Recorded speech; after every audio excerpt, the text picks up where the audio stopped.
할렐루야. 우리 좌우에 계신 우리 사랑하는 성도님들에게 이렇게 인사해 보겠습니다. 주 없이 살 수 없습니다. 주 없이 살 수 없습니다. 아멘. 사랑하는 여러분, 예배 잘 드립시다. 예배 가운데 하나님의 임재를 경험하십시다. 예배를 통해서 승리하고 예배를 통해서 말씀하신 하나님을 경험해서 이 나라와 이 민족과 이 울산 땅과 전 세계 열방 가운데 하나님의 빛과 소금을 잘 감당해내시는 우리 귀한 성도들이 다 되시기를 주님의 이름으로 간절히 축복합니다.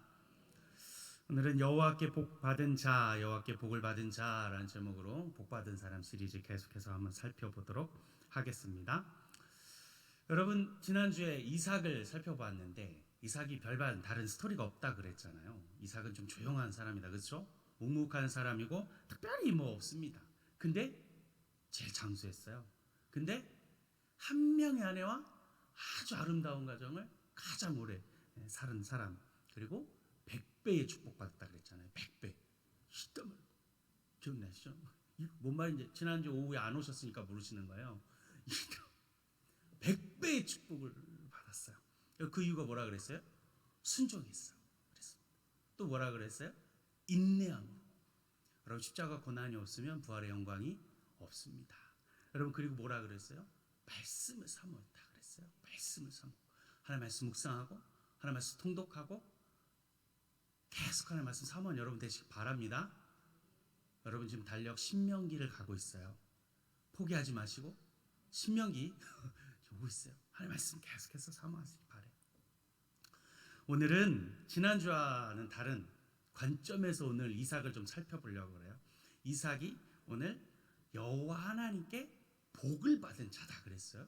복을 받은 자. 오늘 그 키를 가지고 오늘 이삭이 어떤 복을 받았는지 오늘 살펴볼 텐데, 자, 그러면 복을 받았는데 누가 누구에게 받았느냐, 이 중요합니다. 누가 누구에게, 오늘 이삭이 누구에게 복을 받았는가, 그게 중요한데 누구냐? 오늘 읽지 않았지만 1절로 보면 26장 안에서 우리가 볼 때 1절에 있는 이방인 그랄 땅 블레셋 왕 아비멜렉에게 받았다는 거예요. 여러분, 블레셋이라고 하는 땅은 여호와 하나님이 모세 지도자 여호수아를 통해서 정복하라고 했던 그 가나안 땅에 정복해야만 하는, 반드시 진멸해야만 하는 민족 중에 하나였습니다. 그런데 다 안 됐죠. 다 진멸하지 못했죠. 그래서 성경대로 어떻게 돼요? 옆구리에 가시가 되어져서 이스라엘 백성을 계속해서 공격하고 고통을 주게 하던 사람, 그 민족이라는 거예요. 이방인이라는 거예요. 이방인에게 복받았다. 또 이 사람이 어떤 사람이냐? 두 번째는 부끄러운 죄를 보여준 사람이에요. 부끄러운 죄. 여러분, 오늘 읽지 않았지만 창세기 26장에 지난주에도 살펴봤지만 아내를 또 팔아넘기죠. 누이라 속이면서 또 한 번 팔아넘기는 것이요. 여러분, 이 사건이 어디에서도 일어났어요? 아버지에게 일어났죠. 아버지는 몇 번이나 했다 그랬어요? 2번이나 그랬죠. 여러분, 이 죄가 영향력을 가지는 거예요. 자기 있을 때 일도 아닌데 이것이 전해지고 또 전해지고, 그래서 여러분, 죄가 유전성을 가지고 있다는 거예요. 유전되어지는 거예요. 창세기 12장에서 창세기 20장에서 아버지가 했던 그 죄를 똑같이, 여러분, 그때에 있었던 이 아비멜렉, 그때도 아비멜렉이거든요. 그 왕이 아닙니다. 약 75년의 차이가 나기 때문에 그 왕은 그 왕이 아닙니다. 우리가 성경에서 말하는 바로 왕처럼 혹은 다리오 왕처럼 그냥 왕의 이름이 아비멜렉일 뿐이었어요. 여러분, 아브라함 때 아비멜렉의 태의 문이 닫힙니다. 이런 저주를 받았던 사람, 그 가문이라는 거예요. 여러분, 부끄러운 죄를 낱낱이 다 드러내 보였던 사람, 그 사람에게 지금 복을 받았다는 거예요. 세 번째, 이가 어떤 이냐? 계속해서 다툼과 전쟁하는 사람입니다. 아버지 때부터 시작해서 계속해서 다툽니다. 창세기 21장 32절에 있는 말씀을 같이 한번 볼까요? 창세기 21장 32절의 말씀 같이 읽어보겠습니다. 그들이 브에세바에서 언약을 세우매 아비멜렉과 그 군대 장관 비골은 떠나 블레셋 사람의 땅으로 돌아갔고. 아멘. 이게 지금 누구의 때냐면 아버지 아브라함 때. 똑같은 그 왕은 아니지만 이 사람과 이 가문과 전쟁하고 다투고 있었던 사람이라는 거예요. 자, 그런데 이삭 때도 무슨 일이 일어나냐면 26장 14절 말씀 우리 같이 읽어볼까요? 26장 14절입니다. 양과 소가 때를 이루고 종이 심이 많으므로 블레셋 사람들이 그를 시기하는 거예요. 여러분 이후 우리가 오늘 본문 살펴봤지만 또 계약 조건 다시 계약하잖아요. 싸우고 다투고 시기하고 계속해서 아버지 때부터 시작되어지는 다툼의 역사가 있는 죄의 민낯을 다 보여주었던 이방인에게 있어서 지금 오늘 복 받았다 그러는 거예요. 결코 좋지 않은 자에게서 오늘 인정받은 거잖아요. 칭찬받은 거잖아요. 복 받았다라는 거예요. 여러분 이게 과연 쉽냐는 것입니다. 이게 과연 쉬운 일이냐라는 거예요. 여러분 우리 그런 일이 있을 수 있으면 친구가 친구를 혹은 같은 직급 안에서 팀장이 팀장을, 대리가 대리를, 과장이 과장을 그럴 수 있습니다. 사장이 사장을 칭찬해주고 인정해줄 수 있다 이 말입니다. 여러분 그런데 그런 율을 뛰어넘어가지고 같은 레벨, 같은 등급, 같은 직종, 같은 그런 류에서 칭찬이 아니라 이걸 뛰어넘는 인정과 칭찬과 존경이 가능하겠느냐? 이게 쉬운 일이겠느냐? 전혀 다른 분과에서 오늘 칭찬을 들었다라는 거예요. 복 받은 자. 그럼 우리는 생각해 봐야 합니다. 왜 그랬을까? Why? 왜 이삭이 복 받을 수밖에 없었는가? 오늘 너는 복을 받은 자라고 했는데 오늘 우리 본문 안에서 오늘 이삭이 왜 복을 받았는가? 어떻게 복을 받았는가? 우리 주목해 봐야 합니다. 이삭이 어떤 행동을 했는지, 이삭이 어떤 말을 했는지, 이삭을 통해서 그 열쇠를 가지고 오늘 이삭에게 준 여호와께 복 받은 자라고 하는 이 복이 깨달음으로 우리에게도 복이 되어지는 100배의 복을 받는 여러분 되시길 축복합니다. 그럼 how? 어떻게냐는 거죠. 어떻게 했길래냐? 첫 번째 이삭은 순종했습니다. 우리 6절 읽지 않았지만 6절의 말씀으로 찾아가 볼까요? 오늘 6절에 보겠습니다. 창세기 26장 6절 읽어볼까요? 이삭이 그랄에 거주하였더니. 여러분 아주 짧죠? 아주 단순해 보이죠? 이삭의 삶과 같죠? 짧고 단순한 한 문장의 말이죠. 이삭이 그랄에 거주하였더니 아주 짧았습니다. 아주 단순했어요. 여러분 근데 이 26장 6절에 있는 말씀이 마치 창세기 아브라함 12장에서 했던 너는 너의 본토 친척 아비 집을 떠나 내가 내게 명령한 곳으로 가라라고 하는 그 명령과 너무나도 흡사합니다. 지난주에도 말씀드렸던 것처럼 이삭이 순종했어요. 여러분 순종했습니다. 여러분 오늘 말씀을 본문을 살펴보면 창세기 26장에 살펴볼 때 1절에서 6절까지 그 다음에 7절로부터 11절은 아까 얘기했던 죄가 드러나는 장면입니다. 자기 아내를 다시 한번 팔아넘기는 장면이 나와요. 여러분 아브라함이 2번이나 그런 짓을 했다 그랬어요. 근데 우리 성경에서 참 이해가 안 되는 것은 사라가 나이가 많았다 그쵸? 60, 70 된 할머니를 보고 어여뻐가지고 이게 참 이해가 안 되는데 여러분 오늘 본문은 있잖아요. 리브가가 나이가 도대체 몇 살이었을까? 여러분 20대에서 40대 사이에 있었던 일입니다. 정확하진 않아도 그 사이 순이었다는 것이에요. 그러면 리브가는 이뻤겠다 그쵸? 이뻤을 것입니다. 물론 솔로몬 때처럼 정략적, 정치적 동맹의 관계 안에서 그런 시도를 했다고 할 수 있는데 어쨌든 오늘 본문을 보니까 리브가의 어떤 실수가 있는 거예요. 여러분 6절로부터 7절을 뚝 떼놓고 6절 떼고 12절부터 한번 읽어보면 너무나도 자연스럽게 읽혀지는 것만 같습니다. 마치 7절과 11절의 사건은 누가 쑥 집어넣은 편집자가 의도하여 거기에다 쑥 갖다 놓은 것처럼 보여집니다. 굳이 빼도 될 텐데 여러분 좀 부끄러운 일이잖아요. 빼도 되는데 빼지 않았어요? 빼지 않고 읽었다는 거예요. 왜 그랬을까? 여러분 우리는 이 안에서 깨우침을 받아야 합니다. 이삭의 부끄러운 그 장면을 굳이 편집한 것처럼 집어넣은 이유는 이삭도 여전히 부족한 사람이고 이삭도 여전히 연약한 사람이고 이 죄의 문제를 해결할 수 없는 본디 인간이라고 한다는 사실을 우리는 깨달을 수가 있는 것이죠. 여러분 죄는 피하는 것이 아니에요. 죄는 멸에서 없애버리는 존재가 아니라 죄는 우리 곁에 항상 있지만 죄는 따라해 보십시다. 피하는 것이다. 따라해 봅시다. 죄는 함께하지 않는 것이다. 따라해 봅시다. 죄는 도망하는 것이다. 피하고 도망해야 하는 사실을 깨닫게 하심이 아닐까라고 하는 생각이 들어요. 이 사건이 있은 이후 12절 13절로 보니까 100배의 복을 받았더라. 100배의 복을 받았더라. 여러분, 이삭이 단순하게 순종한 것입니다. 아주 심플하게 그냥 명령을 따른 것입니다. 여러분, 다른 생각 들어가지 아니하도록 이랬으면 저랬으면 이렇게 했으면 라고 하는 생각이 들어가지 아니하게 그냥 단순하게 묵묵하게 순종하고 있는 이삭의 모습을 통해 우리가 이삭이 여호와께 복 받은 자다 깨달으시기를 축복합니다. 두 번째, 이삭이 그러면 어떻게 했길래 여호와께 복 받았냐? 두 번째는 은혜의 길을 따라 걸었다라는 것입니다. 은혜의 길을 따라 걸었다. 여러분, 그 은혜의 길을 따라 걸었다는 말이 뭔 말일까? 여러분, 오늘 본문을 보니까 아브라함의 그 길을 걸어갔습니다. 아브라함이 갔던 그 길을 뒤쫓아갔습니다. 아브라함이 했던 일을 똑같이 되풀이하고 있는 것을 보여줍니다. 아브라함이 팠던 우물을 파고 있습니다.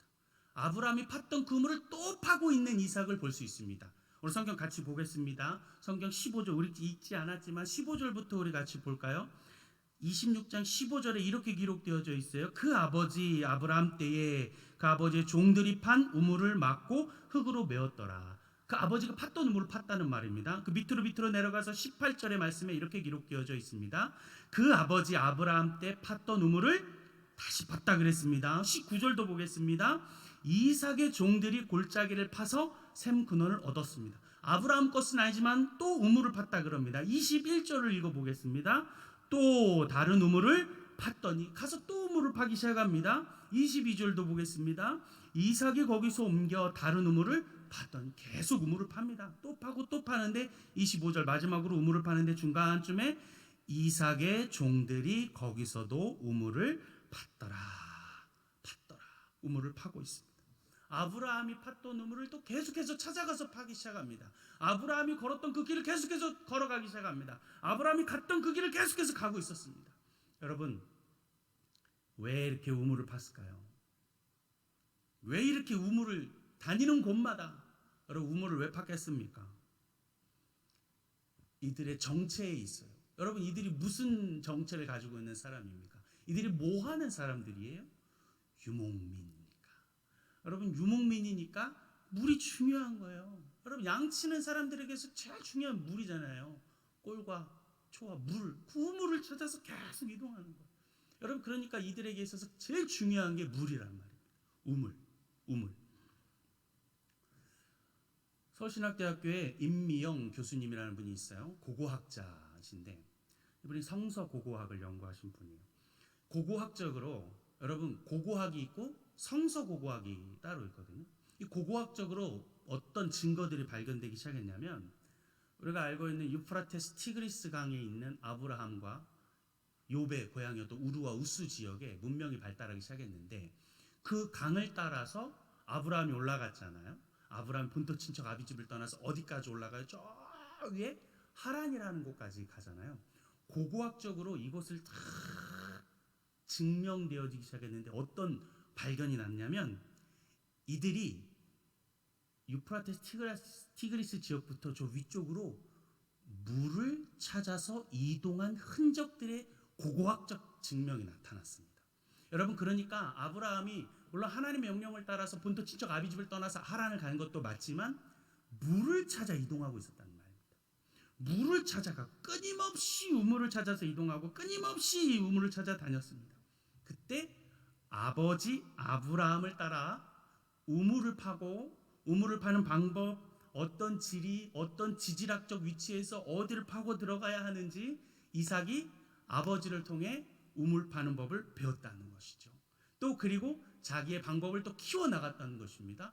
경험을 쌓기를 시작했습니다. 또한 이삭도 힘도 있었고 기술도 있었을 것입니다. 그때에는. 그런데도 불구하고 자기의 힘, 자기의 능력 다 있었지만 오늘 보니까 아브라함을 쫓아가고 있는 것입니다. 아브라함을 따라가고 있는 것입니다. 오늘 19절에 21절에 22절에 그 우물들이 비록 아브라함이라는 말은 없지만 정황상 우리는 아브라함의 것이라고 상상해도 이상하지 않습니다. 총 6번의 우물을 팠는데 3개는 아브라함의 것을 다시 팠고 3개는 자신의 것을 팠어요. 여러분, 셋이라고 보아도 이 이삭이 아브라함을 향해서 계속 아브라함의 길을, 아버지의 길을 따라갔다고 하는 사실을 우리는 살펴볼 수 있는 것이죠. 여러분, 이삭이 아버지의 길을 걸어갔어요. 여러분, 아버지 아브라함은 어떤 사람이에요? 믿음의 사람, 믿음의 조상, 의인이잖아요. 하나님의 뜻, 하나님의 은혜를 따라서 그 살아간 대로, 아버지가 살은 그대로 이삭도 지금 따라가는 것입니다. 그 걸음을 따라가는 것입니다. 은혜의 걸음을 쫓아가는 것입니다. 사랑하는 옥동중앙교회 성도 여러분, 그 은혜의 발자취를 따라 걸으시기를 바랍니다. 그 은혜의 흔적을 따라서 걸으시길 바랍니다. 여러분, 그 은혜의 자리를 사모하고 그 자리를 계속해서 걸어가시기를 주여 여러분 축복합니다. 우물은 생명의 근원이잖아요. 물은 생명의 근원입니다. 여러분, 근원 되어지는 곳을 찾았다는 거예요. 우리의 은혜의 시운자가 되어지는 그 자리를 계속해서 찾아서 갔다는 거예요. 여러분, 그 은혜의 자리를 사모하시길 바랍니다. 그 은혜의 자리는 옥동중앙교회 예배처소를 사모하시는 주의 백성들이 다 되시길 축복합니다. 여러분, 이 자리를 사모하세요. 여러분, 이 기도의 처소를 사모하세요. 여러분이 기도하고 여러분이 예배하고 부르짖어서 눈물 흘리면서 은혜 받으며 역사되어졌던 그 자리를 기억하세요. 여러분, 그 자리 찾아가셔야 되잖아요. 여러분, 새벽에 오셔도 앉은 자리만 앉으시잖아요. 그 자리가 좋으시잖아요. 왜 그 자리에 앉으세요? 은혜의 자리잖아요. 내가 은혜 받았던 자리잖아요. 물론 교회가 자리 때문에 나중에 싸움도 싸우지만 여러분, 사모하는 심령이 생기면 자리 갖다 싸우면 안 됩니다. 사모하는 심령이 있으니까 앞자리 나오기 시작하면 여러분, 그게 싸움이 되지 않죠. 그 자리, 은혜의 자리, 그 자리를 사모하시길 바래요. 여러분, 신약성경 마태복음, 마가복음, 누가복음, 요한복음에 보니까 예수님의 기적의 사건, 유일하게 다 기록된 사건이 하나 있는데 오병이어, 칠병이어의 사건입니다. 여러분, 그런데 보니까 거기서 거뒀어요. 몇 바구니씩이나 12광줄이나 7바구니나 거뒀습니다. 여러분, 생각해 보세요. 왜 거뒀을까요? 많은데, 많았잖아요. 왜 거두라 그랬을까? 왜 주님이 거두라 말씀하셨을까? 돌아가셨던 권희승 교수님이라는 분이 이렇게 인사이트를, 이 본문을 해석하시는데, 주가 빵 조각을 거두라고 한 말은 은혜의 조각마저도 기억해라. 은혜의 흔적마저도 사모하고 그것을 모으라. 은혜의 파편마저도 내가 모하고 사모하여 그 자리를 기억하라. 은혜를 기억하라 라고 하는 말씀으로 해석하시는 거예요. 그럼 너무 제가 무릎을 쳤습니다. 은혜의 흔적, 은혜의 흔적, 예배의 흔적, 기도의 흔적, 그 감동, 그 자리, 그곳 찾아 사모하는 여러분 되시기를 주님의 이름으로 간절히 축원합니다. 이삭이 그러면 어떻게 여호와께 복받은 자가 됐는가? 세 번째는 예배하는 자였다 하는 것입니다. 예배하는 자였다는 거예요. 여러분, 예배 드리는 자가 복받았어요. 여러분, 제가 예배 때마다 하는 말 있잖아요. 예배를 잘 드립시다. 하나님의 임재를 경험하는 예배가 됩시다. 예배 가운데 말씀하시는 하나님을 경험하십시다. 예배를 통해 승리합시다. 여러분, 예배를 통해서 말씀하시는 하나님을 경험해야 합니다. 여러분, 예배를 통해서 승리해야 합니다. 예배를 통해서 말씀하시는 경험을 경험해야 합니다.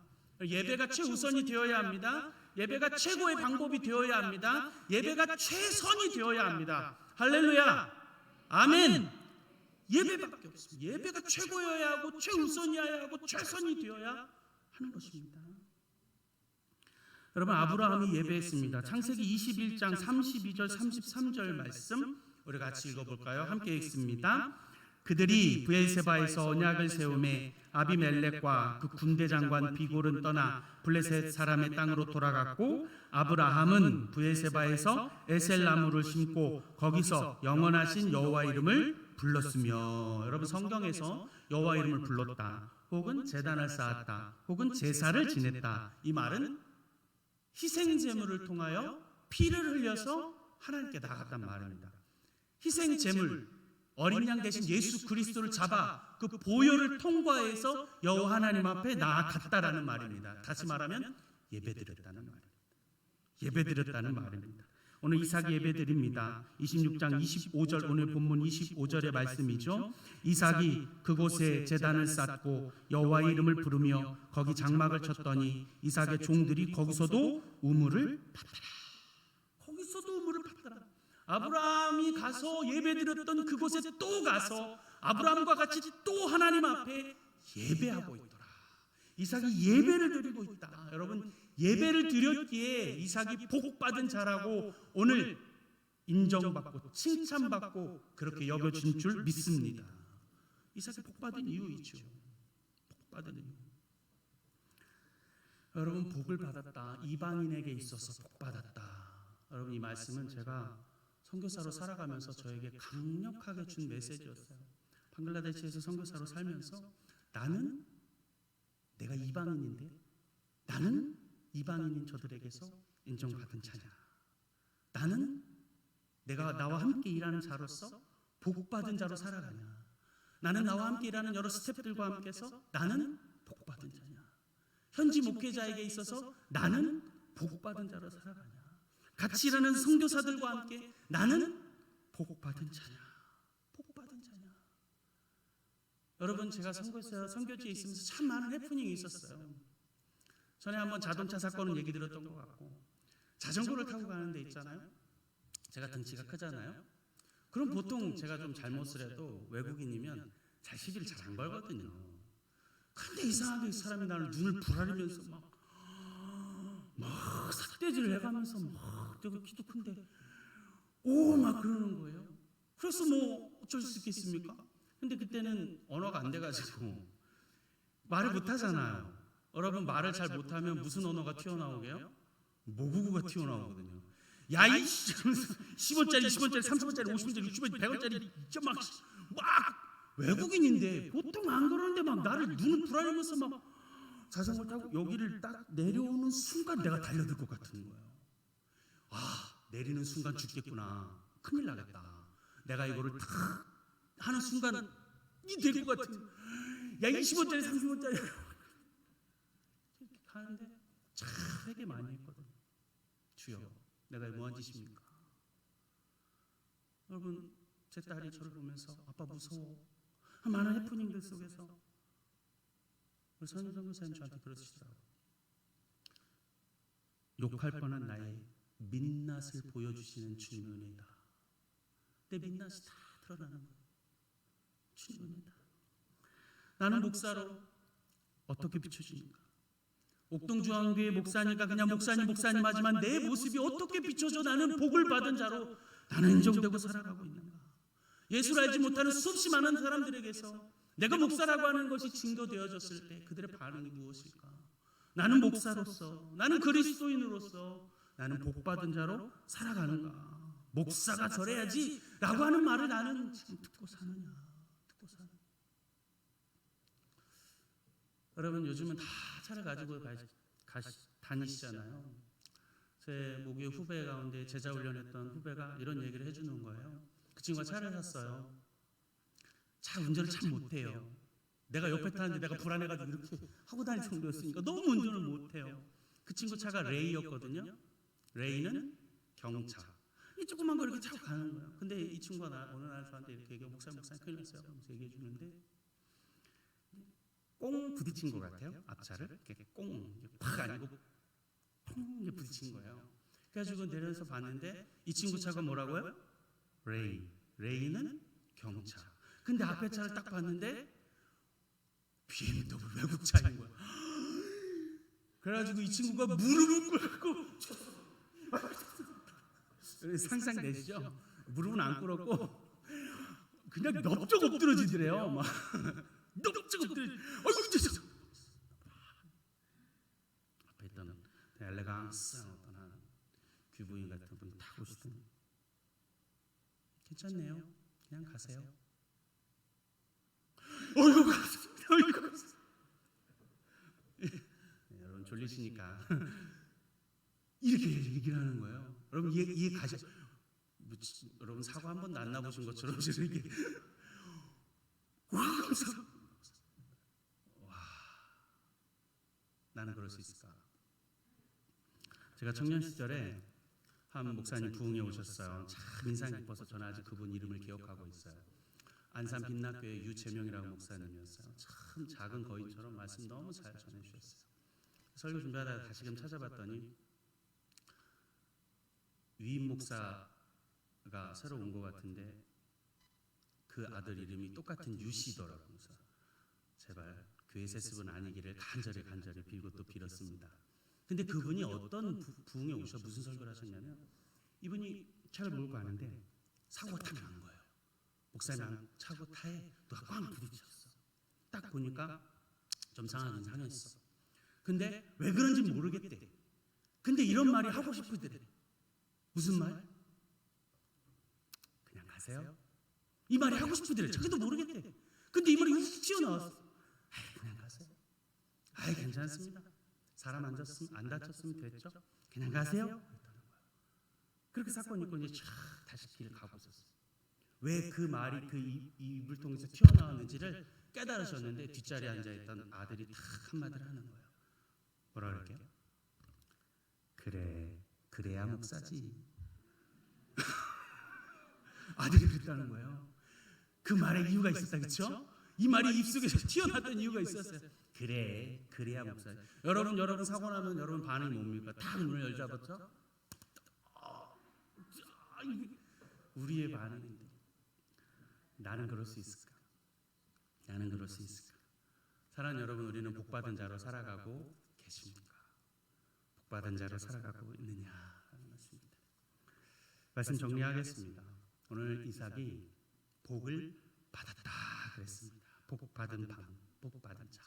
우리가 그렇게 살아가려면 100배의 축복을 받고 이방인에게 있어서 칭찬받고 인정받고 존경받으려면 이삭과 같은 모습을 살아야 된다는 말이에요. 첫 번째, 순종하는 것입니다. 여러분, 주가 하는 말씀에 순종해야 합니다. 여러분, 성경이 말하는 대로 사는 것입니다. 성경은 간단해요. 성경은 심플합니다. 누가복음 10장 27절로 보니까 내 마음을 다하여 목숨을 다하여 힘을 다하여 뜻을 다하여 내와 하나님을 사랑해라. 그리고 내 이웃을 사랑해라. 주의 말씀은 단순해요. 심플합니다. 그런데 그냥 그렇게 살면 되는 것입니다. 여러분, 오늘 제가 주일학교 아이들에게 노아를, 아브라함을, 라합을 얘기하면서 그 믿음대로 행동해라 라고 설교했어요. 여러분, 믿었으면 행동하는 것입니다. 실천하는 것입니다. 주가 말씀하신 말씀 앞에 순종함으로 100배의 축복을 다 받으시는 성도들 되시길 축복합니다. 여러분, 두 번째, 은혜의 길 따라가야 합니다. 여러분, 그 은혜로 따라가야 합니다. 여러분, 거룩했던 자리, 내가 예배했던 자리, 내가 은혜 받던 그 자리를 사모하면서 그 은혜의 길을, 은혜의 자리로 사모하여 또 사모하여 나아감으로 복 받으시는 여러분 되시길 축복합니다. 여러분, 세 번째, 이삭처럼 예배 잘 드려야 합니다. 예배통에 승리해야 합니다. 예배통에 말씀하신 하나님을 경험해야 합니다. 이 공동체가 드리는 예배가 회복되고 이 공동체가 드리는 예배를 통해서 하나님의 이름을 부르고 하나님의 이름을 통해서 영광 돌려드리고 찬양하고 뜨겁게 찬양하고 뜨겁게 기도하여 예배를 통해 회복이 일어나 우리 이삭처럼 복 받은 자 100배의 축복을 다 받으시는 여러분 되시기를 축복합니다. 오늘 29절에 있는 것처럼 너는 여호와께 복 받은 자니라. 이제 너는 여호와께 복 받은 자니라. 이 복 받은 자의 정체성을 가지고 살아가는 우리 옥동중앙교회 모든 복된 성도들이 가정과 가문이 이 교회가 되시기를 주님의 이름으로 간절히 축원합니다. 기도하겠습니다.